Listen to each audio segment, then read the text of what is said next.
संपूर्ण जनता तन मन और धन से सहयोग करती है।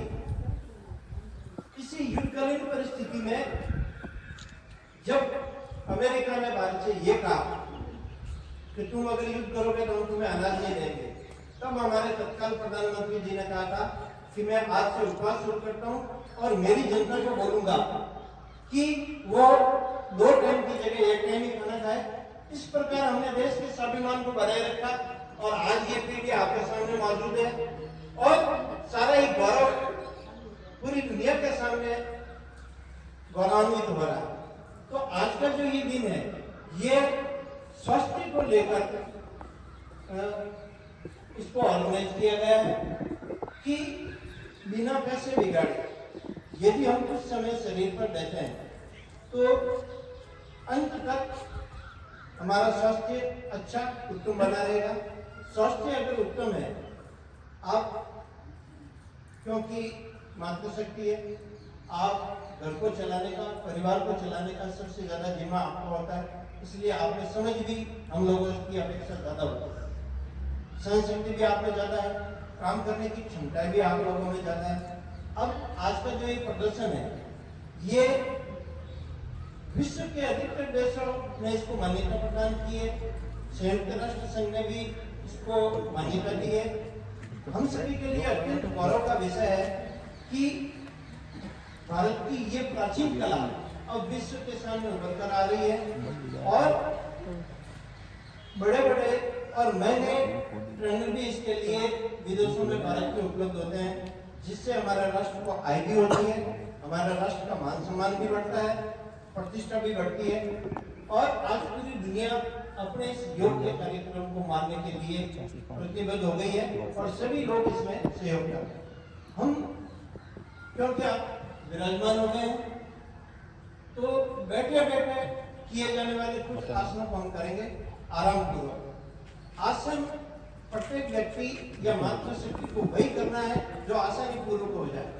मैं आपको कोई भी आसन करके दिखा दूं, मगर ये कि आपसे नहीं हो रहा तो आप ना करें, आप उसको बैठे बैठे देखें, उसका अनुभव लेने का प्रयास करें। अब कुछ पहले हम साधारण आसन करेंगे, उसके बाद में कुछ प्राणायाम की प्रक्रिया करेंगे। सबसे पहले आप प्रकाश जी सर, सबसे पहले आप पूर्व विद्यार्थियों से निवेदन है कि जरा कलम जल्दी बढ़ाएं और कार्यक्रम में सम्मिलित हो जाए।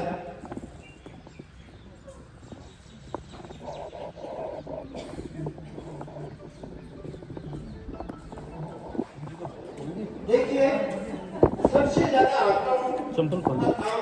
हमारे दैनिक जीवन में होता है और इसके लिए सबसे पहले हमारी इस कलाई का अच्छे तरीके से चलना जरूरी है। आदरणीय प्रकाश जी सर इस कार्यक्रम को आपको करके दिखाया है। प्रकाश जी सर, अब आप लोग विराजित जो है वो हाथों को अपने कंधे की सीध में ले लें, पंक्ति बंद कराओ, मुट्ठी को बंद कर लें।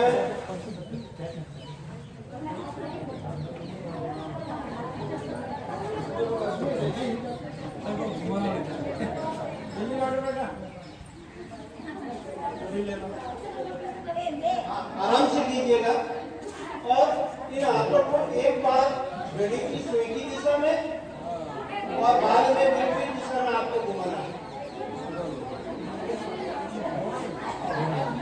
वही जब नृत्य इतना अच्छा हो सकता है, शादी ब्याह के समारोह में आपका नृत्य इतना अच्छा हो सकता है कि ये तो बहुत कम काम है, बहुत अच्छे तरीके से कर सकते हैं।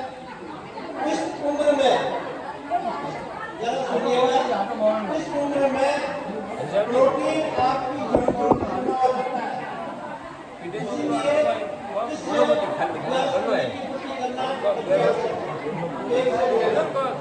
आराम से जैसे बैठे थे वैसे हो जाएगा। दूसरी एक्सरसाइज, दूसरा योग का जो अभ्यास है वो हम कंधों के लिए लेंगे। इस 40-45 की उम्र के बाद में आवाज कम करा सभी माताओं बहनों से निवेदन है कि आप केवल सुने और जैसा बता रहे वैसे करें, आपस में बातें नहीं करें। आपस में बात करो तो पूरा ऑइन में रिकॉर्ड रह है। सुनो भाई जी,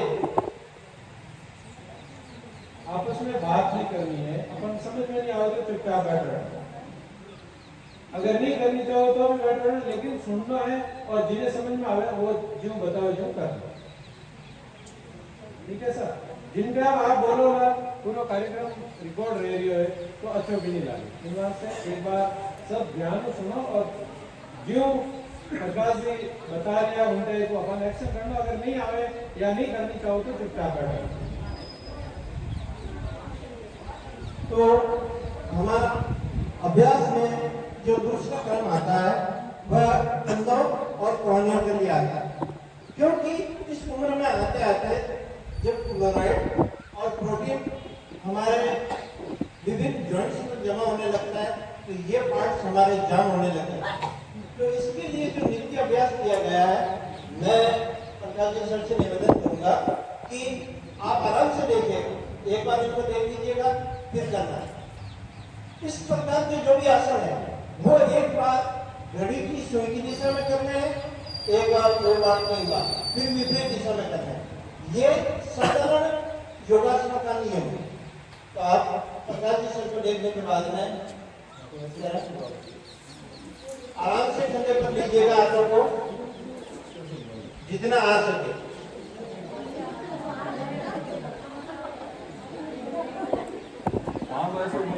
कृपया कार्यक्रम ये लाइव है आपका,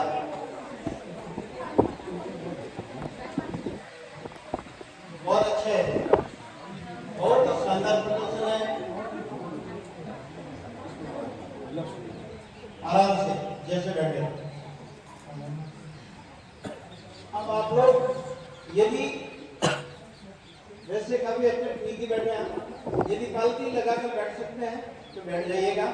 इसके बाद हम कुछ सूक्ष्म व्यायाम और प्राणायाम प्रारंभ करने जा रहे हैं, जो कि शरीर की, आपको ये जानकर आश्चर्य होना चाहिए कि हमारे बीच में ही कुछ लोग ऐसे मौजूद हैं कि कैंसर तक की बीमारी घर बिगड़ने पर भी इलाज पूरा नहीं होता, या उससे ज्यादा अच्छे तरीके से जानते हो। तो कैंसर और ट्यूमर जैसी चीजें हैं वो इस प्राणायाम के माध्यम से, अगर आप लंबा और धीरे धीरे इस अभ्यास को किए जाते हैं तो बिना पैसे खर्चे ये, और ये ही करना पड़ेगा। आज का समय इस बात को दर्शाता है। दुनिया में सबसे महंगी वेबसाइट में से एक है अपने ही देश की योगा की वेबसाइट, बाबा रामदेव जी की, श्री श्री 108 की। ये कुछ ऐसे लोग हैं जिनकी दुनिया में सबसे महंगी वेबसाइट है इन चीजों को लेकर। और हमारे सरकार के माध्यम से, हमारे पीएमओ के कार्यक्रम के माध्यम से आपको ये ज्ञान इस तरीके से बांटा जा रहा है। आप इस ज्ञान का भरपूर फायदा उठाएं, बच्चों को भी सिखाएं, और अंततः जब हमारे ये कलपुर्जे काम करना बंद कर देंगे तब भी हमें यही करना पड़ेगा। कोई डॉक्टर, अगर आप हॉस्पिटल में जाओगे तो वो आपको एक्सरसाइज करके नहीं दे देगा, ये तो आप ही को करना है। इसलिए अगर समय रहते हम इस अभ्यास को शुरू करेंगे। हमारी बातों में, सनातन में इस बात को कहा गया है कि पहला सुख निरोगी काया। अगर शरीर अच्छा है, शरीर में कोई रोग नहीं है, तो आपके पास सात सुख उपलब्ध है। अपन मारवाड़ी में कहता है मतलब जी छोड़ नहीं लागे जी हो, तो इस जी को छोड़ा करने के लिए ही ये सारे कार्यक्रम है। मैं हमारे योगाचार्य प्रकाश जी सर से निवेदन करूंगा कि बैठ के किए जाने वाले आसन में ये अपना डेमो प्रस्तुत करें। ये जो बैठ के किए जाने वाले आसन है प्राणायाम से संबंधित। ये जो नकारात्मक चीजें मैं आपको बहुत अच्छे तरीके से समझा दूं कि शरीर में ये कहीं पर यहाँ से प्रारंभ, यहाँ से हो जाइए और यहाँ तक आ जाइए, कहीं पर भी अगर किसी प्रकार की गांठ भी है तो इस योगासन के माध्यम से आप इसको किए जाओ।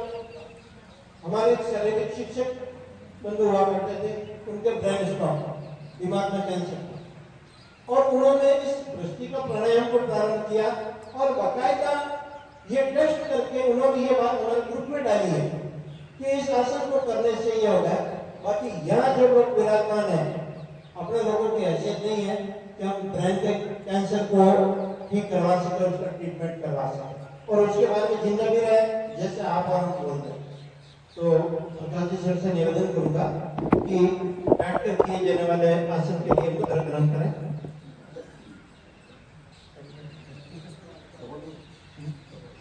कपालभाति का योग सर प्रारंभ करने जा रहा है। ये दिमाग से नकारात्मक ऊर्जा को बाहर निकालने का कार्यक्रम और उसके अलावा भी जो भी नेगेटिविटी ब्रेन में रह गई हो, गले तक का ये इसका कार्यक्रम है। और यहाँ तक ये सारी नकारात्मक ऊर्जा को, नकारात्मक चीजों को शरीर से वायु के रूप में बाहर निकालता है। श्रीमान प्रकाश जी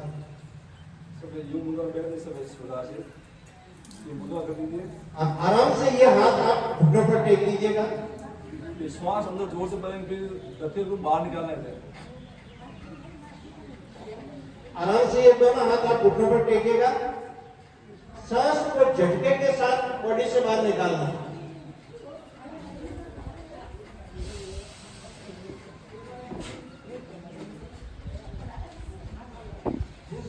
हो तो जाएगा यदि आप करना चाहोगे। इसमें शर्म की और ऐसी कोई बात नहीं है।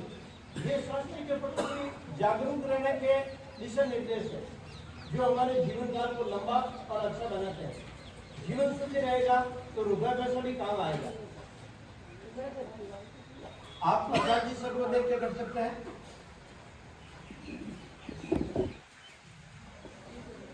आराम से श्वास को जोर से बाहर निकालना, रिलैक्स हो जाएगा।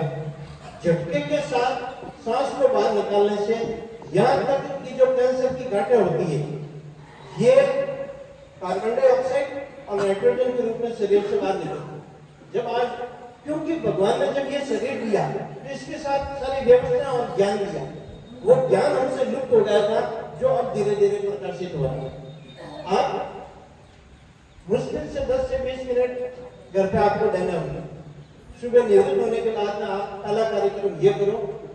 आप सुखी हो तो सारा घर अच्छा है। जब आप ही सुखी नहीं होंगे तो घर के लोगों को आपकी सेवा करनी पड़ेगी, वो अपने काम धंधे पे जा नहीं पाएंगे।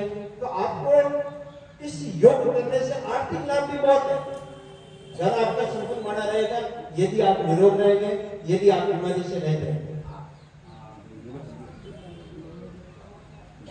अब अगला प्राणायाम प्रकाश जी के द्वारा अनुलोम विलोम के संदर्भ में है।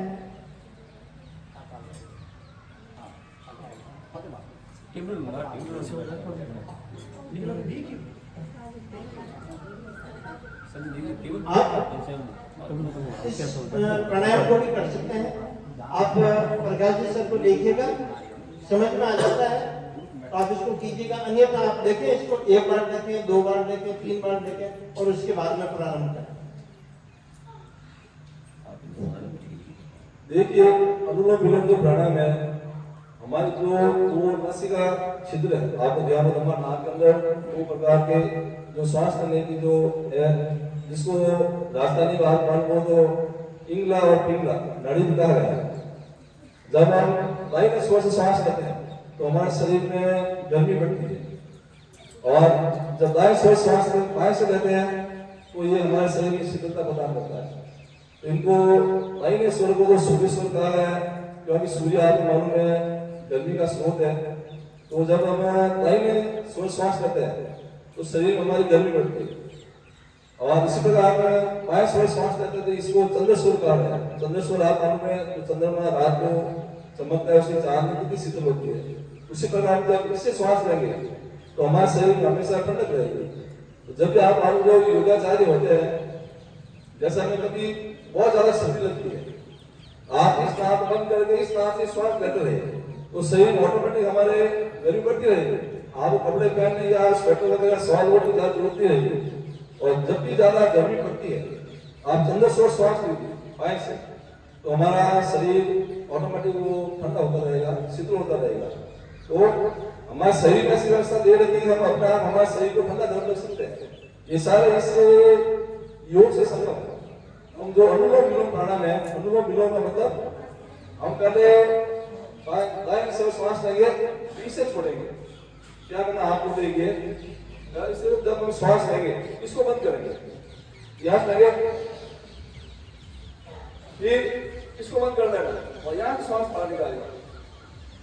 ऐसे यहाँ से लेना है और यहाँ से निकालना, फिर वापस इस ओर से श्वास लेंगे और इसे निकालेंगे। इसको कहते हैं अनुलोम विलोम प्राणायाम। इसको उल्टा करना, यहाँ से लिया निकाले, यहाँ से लिया, यहाँ से निकाला। इससे हमारे जो आप मालूम कई प्रकार के लोगों को बीपी की शिकायत होती है, यदि हमारी बीपी हाई और लो हो रही है, बढ़ जाती घट जाती है, इस प्राणायाम को करने से आपका जो रक्तचाप है वो हमेशा संतुलित बना रहता है। आप इस प्रकार करेंगे, हमारा ये अंगूठा लेके आप इसको, ये दो उंगलियां है बीच वाली में यहाँ रखेंगे, अंगूठा यहाँ रखेंगे और ये उंगलियों को हमारे यहाँ तिलक है यहाँ रखेंगे आप, ठीक है। तो पहले आप इससे पहले से श्वास लेंगे, आप सब कैसे मुद्रा करिए, इस प्रकार यहाँ रखिए और पहले श्वास लेंगे, फिर आप रोकिए, फिर पहले श्वास निकालिए,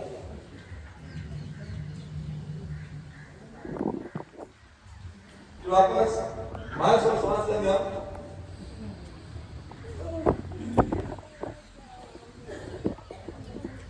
दाएं से बाहर निकालेंगे।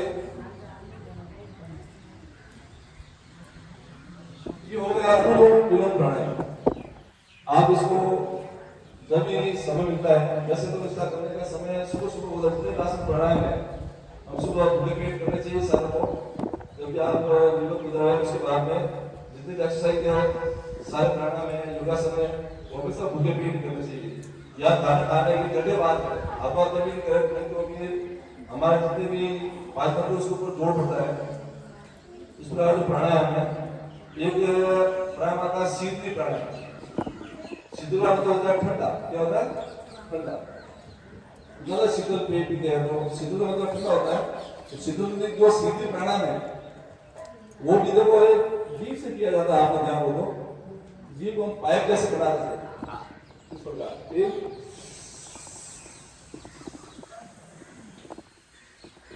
नाक से श्वास से बाहर निकालते हैं। आप कभी आप इस दीप श्वास आप जीभ से ठंडी लगी, आपने ध्यान किया हो इसके बारे में।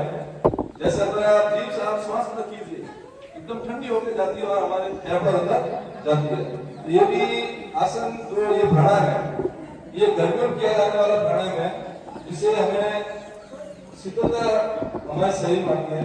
इसको भी आप वैसे इसे बैठ जाइए, वैसे बैठ जाइए जीभ की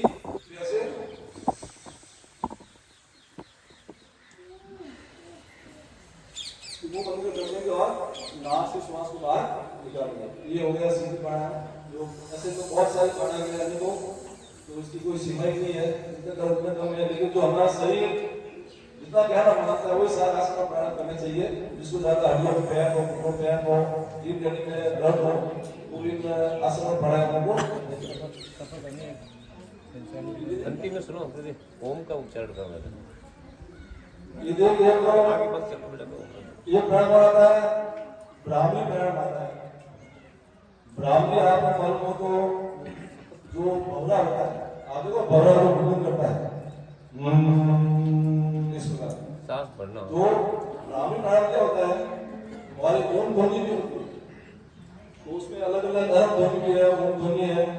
और ब्राह्मी जैसे भ्रमर जो गूंजता है, वैसे इसमें क्या करना पड़ता है, हम पहले श्वास करते हैं, पूरी श्वास फेफड़ों भरेंगे।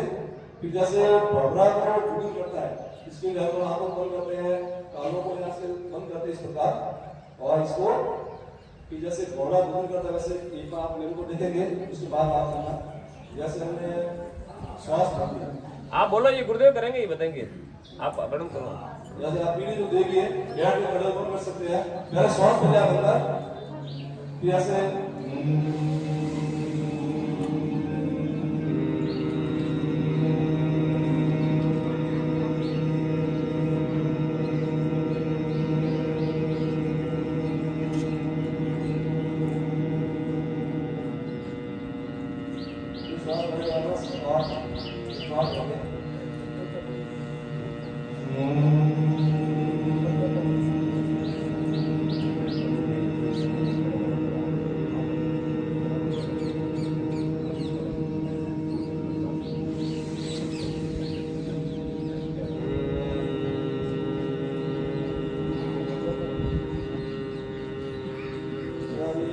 जो ब्राह्मण प्रणाम है, आप जैसे इसको करते हैं, आप देखा होगा आपको शरीर मस्तिष्क के अंदर ऐसे तरंगे उठती हैं। उसके बाद हमारा मस्तिष्क बहुत शांत होता है। जब कई प्रकार के हमारे जीवन में तनाव होते हैं, इस प्रकार प्राणायाम करने से मन को बहुत शांति मिलती है। तो ये सारे हम जब भी करते हैं तो मन एकदम शांत रहता है। आप लोग जो योगासन करते हैं वो काफी देर के बहुत शांत स्वभाव होते हैं। जब हमें ज्यादा गुस्सा आता है वगैरह से आता है तो हम प्राणायाम करने से हमारे शरीर में बहुत प्रकार के फायदे होते हैं। इसको 21 जून को करने के लिए कहा गया है, लेकिन हमें जीवन हमेशा करना चाहिए। हम क्या करते हैं, जैसे आज आए उसके बाद में कभी करते ही कि आज आए घर चले गए इसको कभी नहीं करते, जो हमेशा करते हैं। मैं भी लगभग 30 साल हो गए वो चीजों करता हूँ। तो हमेशा टाइम निकालते हैं, 5 मिनट में गंगा लगभग आसन वगैरह सारे करते हैं, शरीर स्वस्थ रहता है। इस प्रकार का रोग होने की संभावना नहीं होती। ओम का उच्चारण कर दो। अब याद रखिए तो ये ध्वनि ओम ध्वनि क्या है, जब बोलते हैं ओम और ये 3 अक्षर इसके अंदर है। तो ओम ध्वनि जो है, जैसे हमने जब ब्राह्मण प्राणायाम किया वैसे ये ओम ध्वनि, जैसे हम क्या करेंगे एक बार मुझे सुनेंगे, श्वास भरेंगे, फिर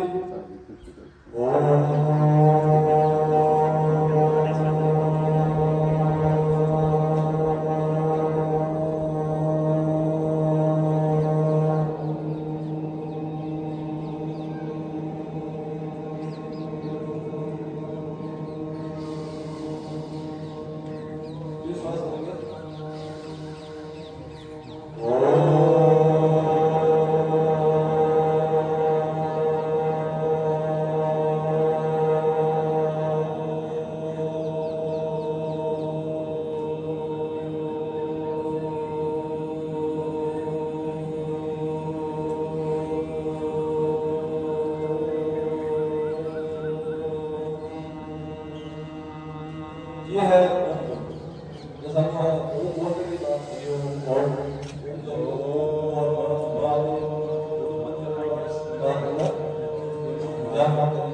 इस प्रकार हमारा मस्तिष्क है बहुत ही शांत रहता है और जितने भी हमारे दिमाग में जो कलुषित विचार रहते हैं वो दूर करने में भी मदद करता है।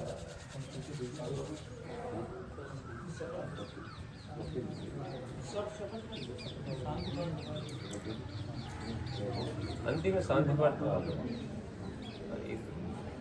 ये तो हमारे जो बैठ आसन के बारे में खड़े होने के लेट के हाँ सब अंतिम है वो एकदम अंतिम, उसके बाद ही और बैठ कर ये सब हमने के हाथ और श्वास बहुत सारे खड़े होने के लेट कर रहे हैं तो सैकड़ों आसन परिचय करा तो सागर वो भी करना चाहे, जैसे कमर वगैरह होती है हमारे में दर्द होती है, जाम हो जाती है, मटके जाते हैं, जाम हो जाते हैं, वो वैसे होते हैं। रोज ऐसे करते हैं हमेशा सही करते हैं। हमेशा आप जब बैठा हमेशा सीधे बैठे हैं। हमारी रीढ़ खड़ी है ये से लेके यहाँ तक की ये हमें सीधे रहते हैं। हम क्या करते हैं कि हम छोड़ देते हैं ऐसे, जो हमारा वजन का पेट का तो पेट बढ़ने लगता है, जो आइटम यहाँ से बढ़ता है। इसका ये है हमारा हम रीढ़ की हड्डी पर नहीं बैठते, जब बैठते मौका मिला सीधे बैठते। हमारा सारा वजन इस रीढ़ की हड्डी का है, न कि पेट का है। हम क्या करते हैं, जब भी खाते हैं जो भी करते हैं तो ज्यादा पानी पी लेते हैं तो बैठ जैसे बैठ कर वोट पड़ेगा, फिर खाते रहते फिर ये बढ़ता जाता फिर कम पड़ता ही नहीं। फिर कितना कोशिश कर रहे हैं कभी कम नहीं पड़ता, ये वजन बढ़ता रहता है। हमें कोशिश करें जब बैठे सीधे बैठे।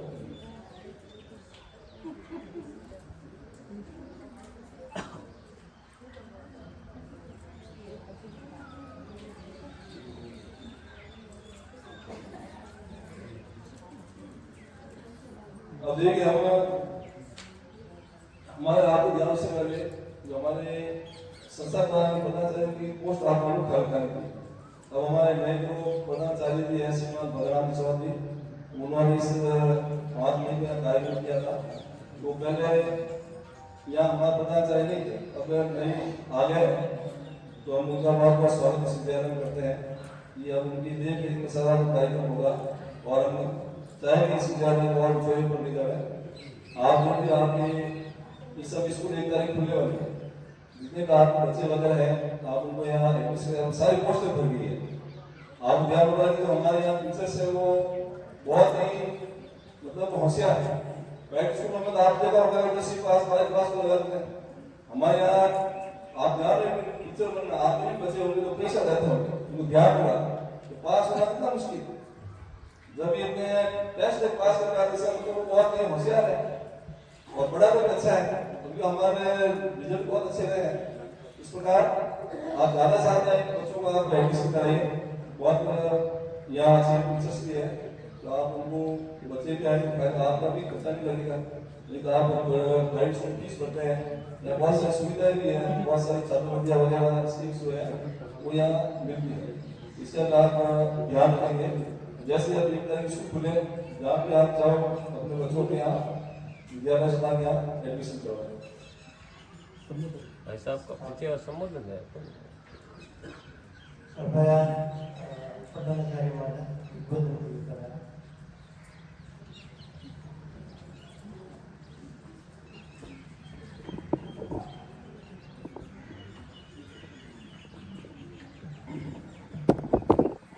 माँ सरस्वती के चरणों में वंदन नमन। मेरे साथ पधारे प्रधानाचार्य श्रीमान भक्ताराम जी जागीर साहब, जो मेरे अजीज मित्र भी है, सेवानिवृत्त शारीरिक शिक्षक श्रीमान नंदू जी, विद्यालय परिवार श्रीमान हनुमान सिंह जी, और भी स्थानीय ग्राम से पधारे हुए गणमान्य सज्जन, माताएं, बहनें, आप सभी लोगों का आज 11वें अंतर्राष्ट्रीय योग दिवस की इस शुभ वेला में खूब मेरे मन से हृदय से आपका स्वागत और अभिनंदन। मैं एक प्रधानाचार्य के रूप में इस विद्यालय में मैंने 5 तारीख को कार्यक्रम किया है, तो मैं आज इस गांव के लोगों से रूबरू हो रहा हूं। मेरे मन में खुशी है, मेरा मन प्रसन्न है। आज का जो दिवस है, योग दिवस, ये अपने लिए, स्वयं के लिए, बिना किसी खर्चे के। अब ये क्यों है, यानी वैसे तो ये पहले से चला आ रहा है, लेकिन वर्तमान की जो परिस्थितियां हैं, उन परिस्थितियों के मद्देनजर इस गतिविधि की आवश्यकता ज्यादा है। आप लोग अपन सब घर में बातें करा कि हमारी दादी यूं करती, हमारी बेटी आओ या दादी सासू यूं करती, हमारा दादा यूं करता, हमारी दादी यूं करती, वो सब काम कि भाई 5-10 किलोमीटर तो एकदम पैदल चले जाते थे।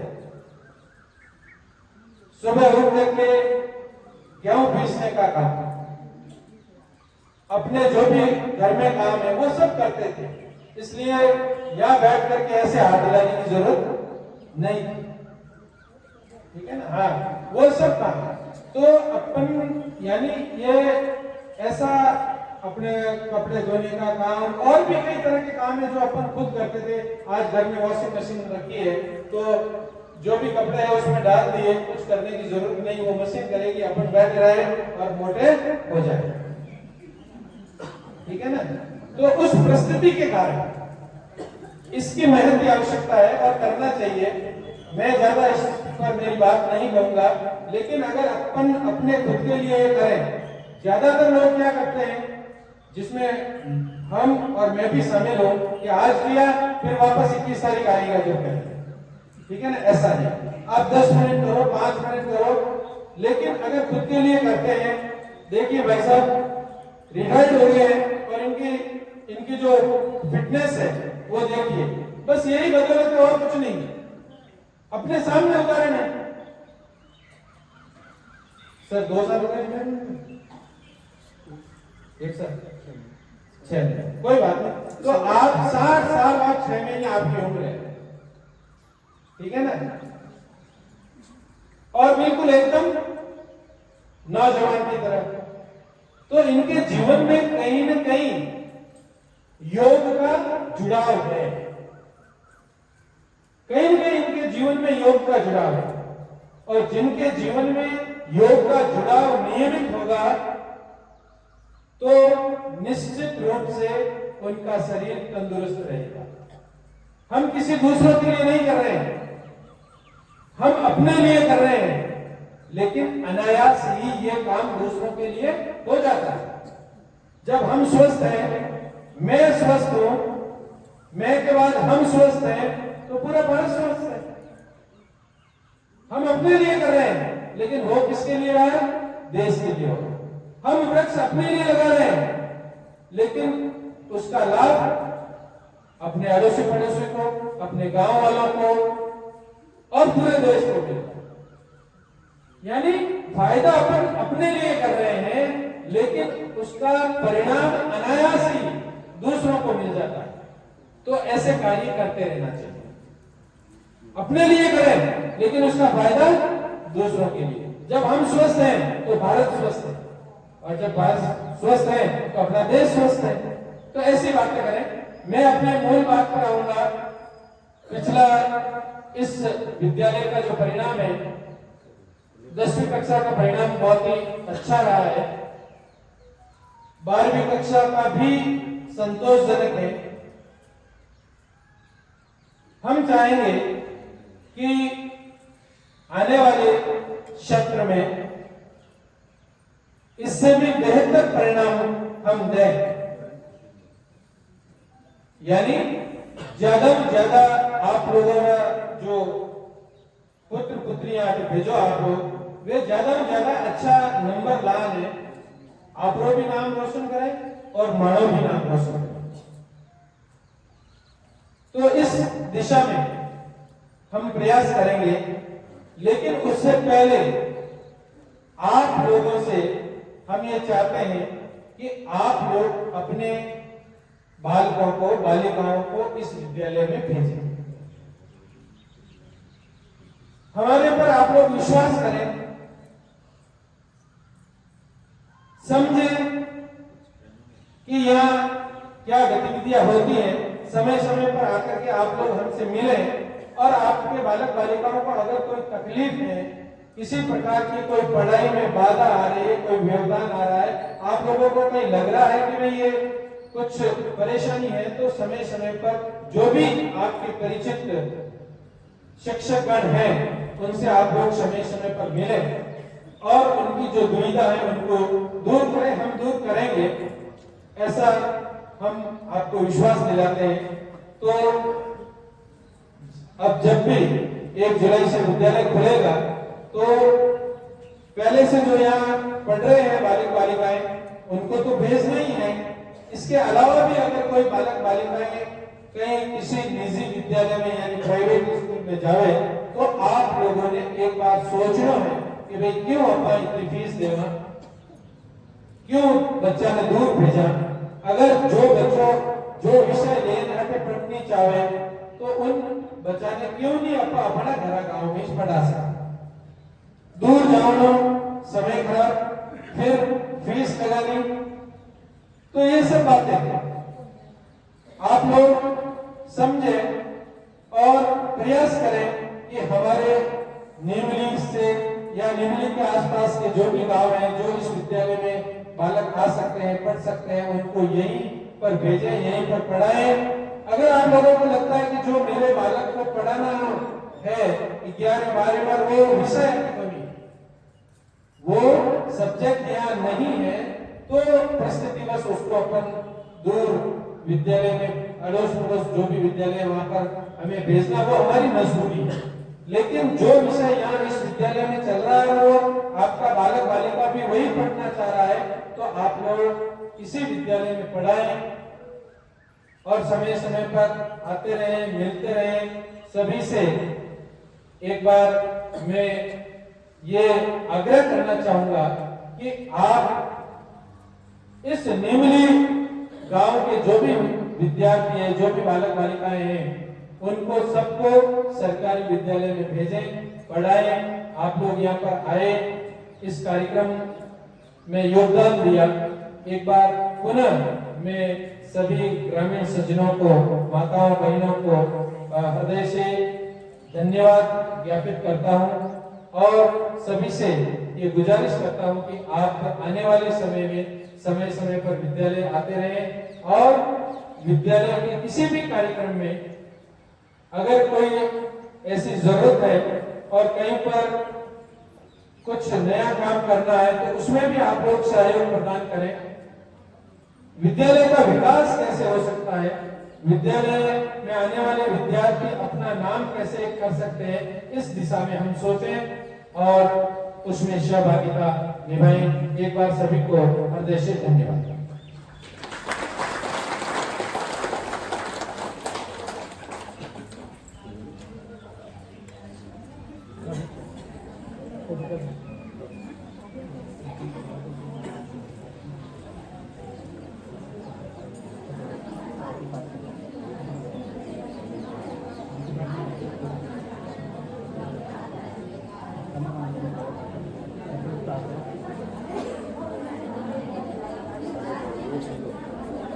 Gracias.